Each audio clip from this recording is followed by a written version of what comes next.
I used to love UFC, and I love UFC less than I used to, and I think one of the reasons is because I do not identify with the community that watches UFC anymore.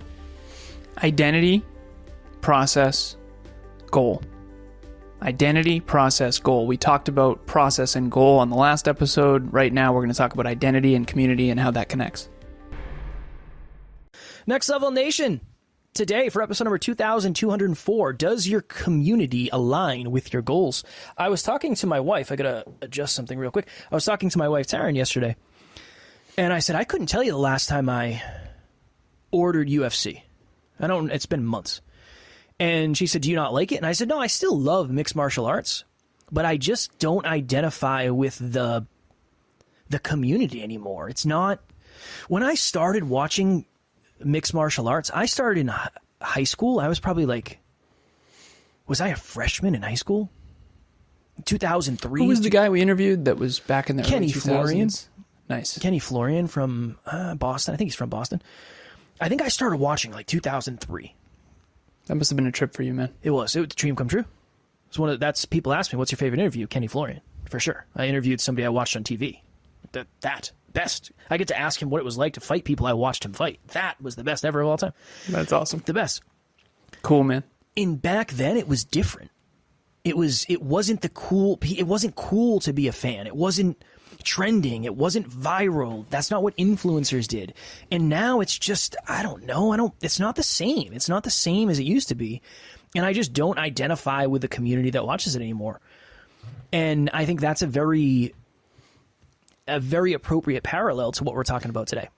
Give me the permission. Ready? Permission to be mean for a second. Okay. I do this with clients all the time. It's very important. We always say the nice things about people. We never say the things that piss us off. Sure. Permission to be mean. Give me one thing that you are fucking annoyed by the UFC community. Again, this is a blanket statement. Permission to be mean. This is a blanket statement. Mm-hmm.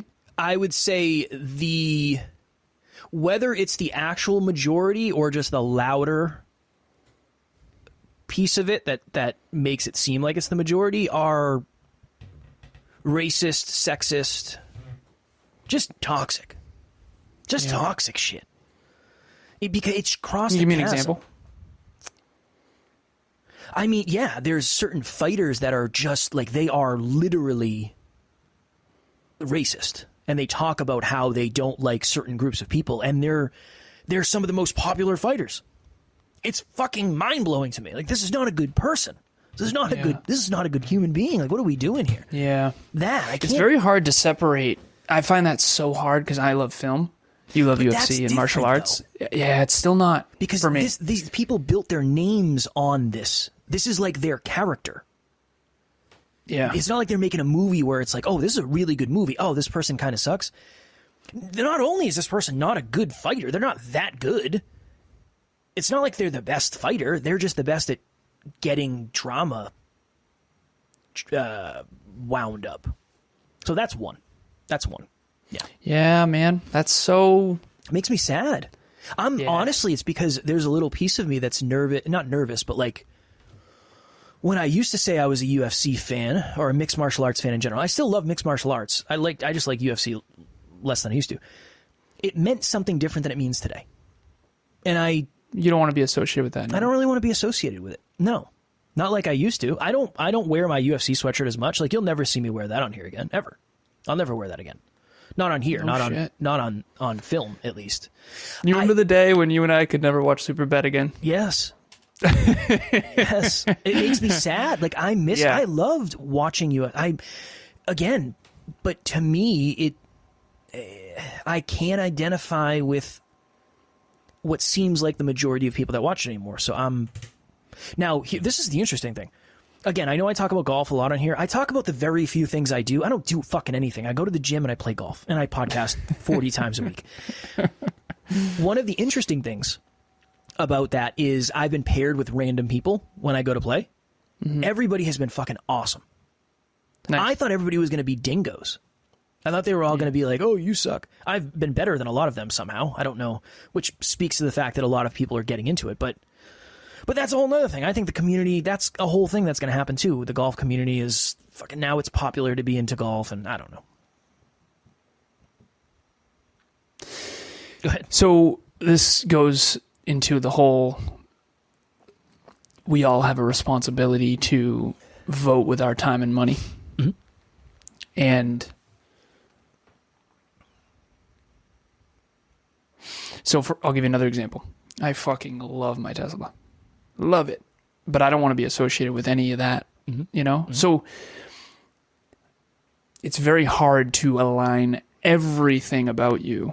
Okay. We're going to go quick with it. It's the 21st century. It's 2025. I have been wildly disappointed in a lot of people. Mm-hmm. And it really bothers me.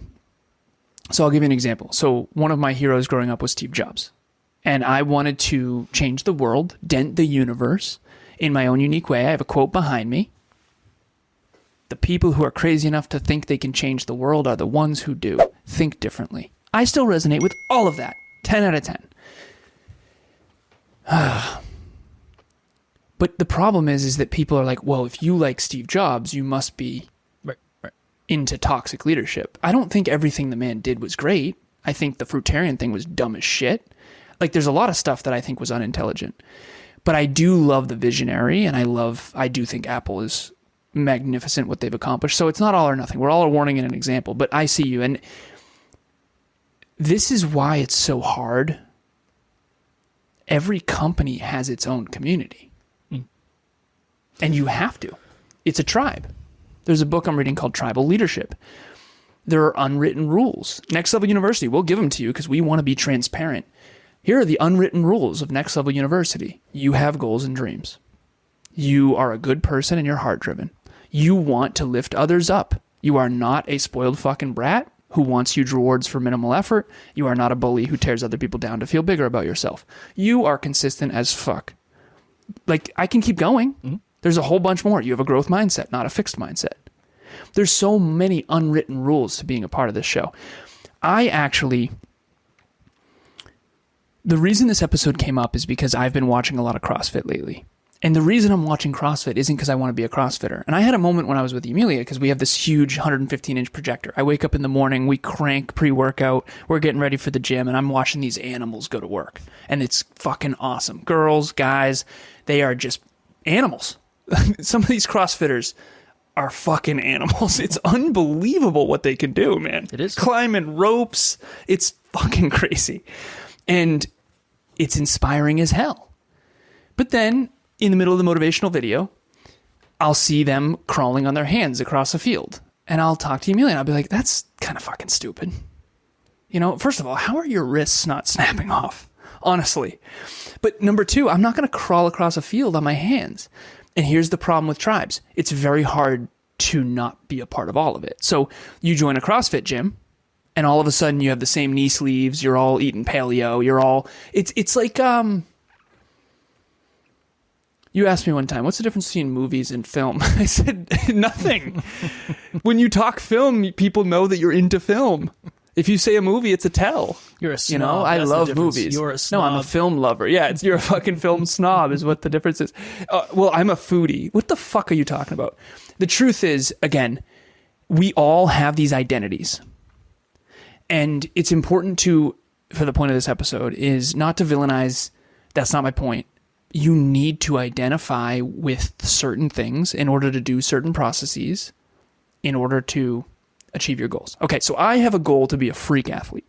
I'm talking 5K on a whim in under 20 minutes. I'm talking strong. I'm talking athletic. Like, when I have children, I want to play sports with them and them be like, what in the actual fuck? Like, how are you 60, right? That's my goal. So there you go.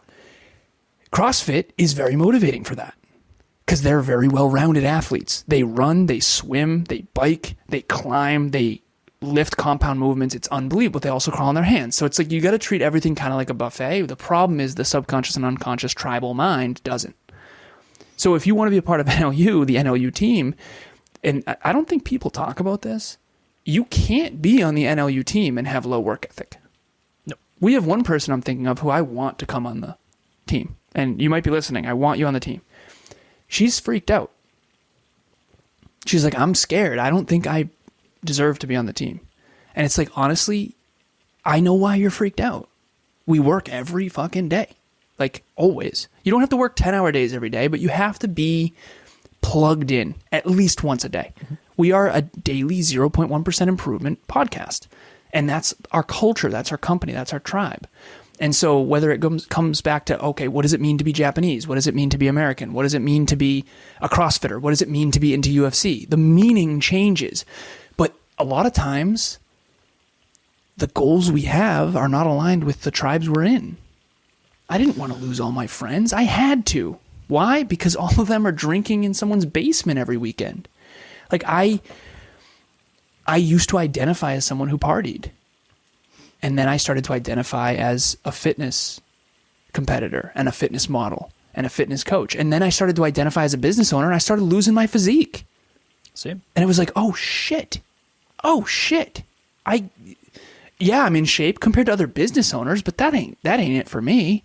Kev started getting a dad bod. I started saying that we gotta call the podcast Dad Bod University. I'm not kidding. I was freaked out.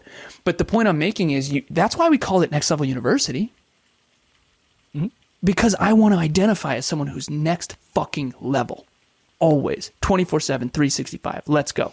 And if I can't be myself on Next Level University, I don't know where I can. And so at the end of the day, obviously I've thought a little bit about this. I would say so. I think that's also why I try to have a very small circle, because I don't know. I feel like I just want to keep it simple. Yeah, it's good. Superpower. I just want to keep it simple, and I want to stay focused on the things that matter. And I was afraid golf was going to rub off on you. It did. I didn't tell you this, but at least I didn't say it in this way. I was afraid of you becoming a part of that tribe, because their whole thing is work less, earn more. I'm never gonna. I know. I now realize you're you, and you. But I did fall in love with avoid. Yeah. No, I know. I did fall in love 100%. With it, for sure. But I was like, oh no, he's gonna start fucking. No. Earn more, work less. I want to be the most successful person on every golf course I'm on every time. If I'm going to play golf, I want to be the most successful person. I want to be the most in love. I want to be the healthiest, and I want to be the wealthiest in every fucking golf course. And the best at golf? No. That's not going to happen. No. I'm not doing this to be the best at it. I'm doing this because I'm kidding. No, but I can see how somebody might say, like, wait, you fell in love with it, and now you're going to get really good. No, I'm not going to get that good. I don't have time. It's not the priority. It's one of the ways I like to R&R for sure. But I feel like I'm really good at visiting and then realizing, like, that's not where I want to move. I don't want to move my house there. That's just not. Where do you want to move your house? Next level, baby. Yeah, nowhere really. Yeah. I feel like Kevin and I didn't fit in anywhere. Yeah. So we were like, hey, let's make our own. I would say so. Yeah. I would say and so. that's really, everyone, that's available to all of you. Everyone out there listening or watching, you can build a community around your core values. It might or you can join in on. We're all parts of different communities. Of course. That's one of the reasons I got so upset after the Me Too movement. All these fucking assholes. It's like, I loved film. All my heroes growing up. Seriously, what the fuck, guys? Yep. God damn it! Like, it's so depressing. Just like you with UFC, it's so depressing. And it's like a part of you dies inside, because it's like, I used to belong here. Maybe it was based on distortion or delusion, but at least I felt like I had a sense of belonging. And now it's like, God damn it. Right? So you got to make your own. I think that's part of growing up, is you plant your flag inside, and then you build your life and design your life around it. And then other people are a part of that. And like, we've got Evolve Ventures, we've got Next Level University, we've got the Conscious Couples. What does it mean to be a conscious couple? It means you're off autopilot. It means you're not toxic. It means you check in. It means you're consistent. It means you do gratitudes. I think you just got to align your goals with your communities. You have to. This is also known as your reference group. Harvard study one time said 94% of your success or failure in life comes down to your reference group. Who are you comparing to unconsciously? Kevin compares to me. I compare to him. I'm going to have to practice golf now. I'm joking. I'm not going to. But yeah. Everything would go off the rails because you are like the most obsessive. That's why I can't do it. We'd be in trouble. I had the moment. In my head, I was like, I could fucking beat him at golf. I was like, don't you dare. Yeah, no. I mean, that would be, you could beat me at golf and then we'd lose at life. That's right there. That's what we call a short-term W, long-term L. 100%. That's why I didn't play Call of Duty. Alan's out here getting holes in one where everything is burning down behind the scenes. We don't need that. You know it. We don't need that. So yeah, this is one of those episodes I think to reflect on. When you change, everything changes. And when you change, what you want from your community changes. And when your community changes, that might not be in alignment with you. And I'm not the guy to tell you what that means to you, just like you're not the one to tell me what it means to me. I think it takes reflection. And I've thought a lot about this UFC thing. I've thought a lot about it. It's been something I've thought about very often over the last 6 months or so. And it definitely, to your point, makes me sad. What's the meaning? What's the meaning? You have a BMW? What does it mean to be a BMW owner? Prick, mostly. People think that, for sure. People think... But at the end of the day, that's meaning. Every brand is oriented around meaning. Let me tell you a joke real quick. Yeah. Okay? Somebody said... When I used to work at the gas station, somebody said this to me. They said, what's the difference between a Rose and a BMW? And I said, I have no idea what you're talking about. And they said, on the Rose, the prick is on the outside. And I was like, whoa, that's fire. Now I have a BMW. Now I have a BMW. I promise. I'm nice. I tip well. I'm not that guy. I promise. I promise. What does it mean to be a prick? I'm kidding. We're not doing that right now. Yeah, but meaning, if nothing else comes of this episode, I hope everyone reflects on meaning. Like, what does it mean to listen to this show? What does it mean to have an iPhone? What does it mean to you to, you ever hear the company Zappos? Of course. Yeah. Well, they do a really good job of community. Nike honor great athletes, Michael Jordan, the whole thing. Like, what does it mean to be to wear Nikes versus Under Armour versus whatever? Apple. Right? Apple's a good example. Exactly. We talked about that. Brand is identity, and identity is brand. A brand is a company's identity. I'll get off the company in a second. But your identity determines your process determines your goal, but they're all connected. So when you get around a new community, you're going to have new goals. When you have new goals, you'll design new processes. So make sure your community supports the lifestyle that's the byproduct of the goals you want. Real quick, just to add before we get out of here. Somebody asked me something recently. I don't remember what it was. It was about friends and that type of thing. And I said, you know what I think is bullshit? You know the whole bro code thing?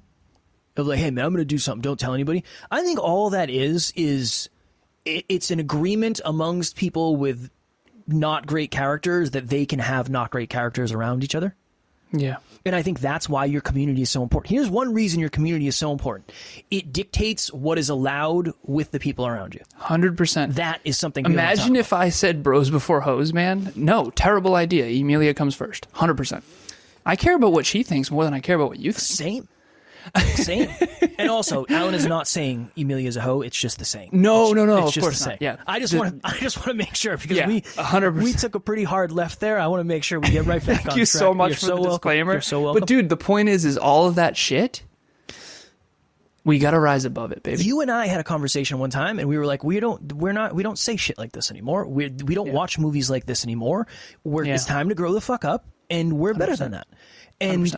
There are some people that they would be like, no, man, I want to stay here. Okay. I can't. So if you want to stay there, you can stay there. I got to keep going. And I'm proud of you for that, by the way. I appreciate it. Of all the things you've ever done or accomplished, I would say that's the thing that I'm most grateful for. That what? Just you wanted to get away from anything toxic. Just want to be a good man. I told you, basically I said this to Kev once. I'm being playful with this, so don't take this out of context, but I basically said, if I'm ever disrespectful or toxic, please call me out. Otherwise, shut your fucking mouth. I'm joking, but that's hilarious, right? Seriously, because at the end of the day, I need to be me, but I don't want to be toxic or disrespectful, right? And that's really the focus, is how do I help people achieve their goals without being toxic and disrespectful? Well, you and I have had many, and this is one of the things I value so much about our relationship. We have had so many challenging conversations behind the scenes about like, hey, I got to level this up. You got to level this up. And a lot of it's been like, just, we have to be better people forever. And that's what we aspire to do. And I understand that might sound dumb, whatever. I don't care. Whatever it sounds like to you, it can sound like to you. It means it's deeply meaningful to me. And that's something I aspire. Somebody asked me, what's your legacy? I don't even fucking care. To be a good person. I want you to remember me as a good person. That's it. That's as far as I've thought. Let me just be a good person. That's it. That's my legacy. But then it's like, what does it mean to be a good person, right? And then that goes into and usually I'm like, we should do an episode on that at some point. I gotta go. Usually it's like, I gotta go. Usually that's what I say. At that point. All right. If you are looking to improve, increase, evolve your community, we have a bunch. Whether it's Next Level Nation, our private Facebook group, whether it's the book club every single Saturday at 12:30 Eastern Time, whether it's the monthly master classes that Alan is running, we have a bunch. And everything we just said is free. So there's a bunch of free community. Go to the website, nextleveluniverse.com. Also, team, can you throw some of those links, all of those links, whatever, in the show notes? There's plenty of community here, and we are all on the same wavelength of the way we think. We all want to get a little bit better every day, whatever that means to you. That is our community. Of all the things we've accomplished, I am very proud of the community we've built. We have communities and sub-communities. We've got a fitness group. If you need people around you that are aspirational, that believe in themselves, that believe in you, that are supportive, that are going to give you some loving challenge too and help you be consistent, this is the place for you. And seriously, reach out. DM me, DM Kev. Like, we will get back to you. We will get back to you. For sure. Yeah, just say you heard episode 2204, bada bing, bada boom, we're off to the races. All right, as always, we love you. We appreciate you, grateful for each and every one of you. And if you want to get to the next level, if you want to get that next level community, make sure you tune in tomorrow because we will be here every single day to help you get to the next level and get that community. Keep reaching for your full potential. Next Level Nation.